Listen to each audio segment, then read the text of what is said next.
రాజకీయాలు శరవేగంగా మారుతున్నాయి. ఇండియా కూటమి బలపడుతుందని సిపిఐ జాతీయ కార్యదర్శి నారాయణ వ్యాఖ్యానించారు.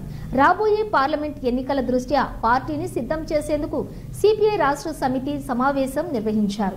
ఈ సమావేశంలోని పార్టీ నాయకులకు నారాయణ దిశానిర్దేశం చేశారు.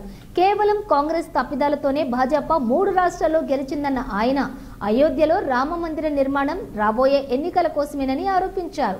పార్లమెంటుపై దాడి జరిగితే సమాధానం చెప్పలేక ఎంపీలను సస్పెన్షన్ చేశారని మండిపడ్డారు. ప్రభుత్వంగా చేసుకున్న ఫలితంగా వచ్చినటువంటి ఫలితాలు కాంగ్రెస్ పార్టీ వల్ల ఎన్నికల ఎత్తుగడల రీత్యా కానీ అహంభావం రీత్యా కానీ పోగొట్టుకున్నారు తప్ప ప్రజలు వాళ్ళని ఓడించలేదు. అది తెలుసు బీజేపీ వాళ్ళకి. రేపు రాబోయేటువంటి పార్లమెంట్ ఎన్నికలు అంత ఈజీ కాదని తెలుసు. ఎందుకు జరిగింది? అది జరిగిన తర్వాత వాళ్ళు ఏం చేశారు?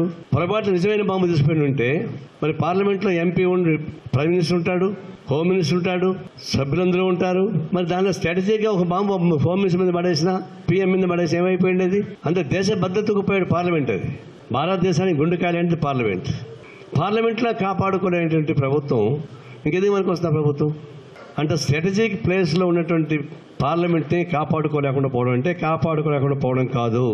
ఇది ఉద్దేశపూర్వకంగా నాటకీయ పద్ధతి జరిగింది. ఇది ప్రీ ప్లాన్డ్గా జరిగింది. హోమ్ మినిస్టర్ సంబంధం లేకుండా జరగడానికి అవకాశమే లేదు.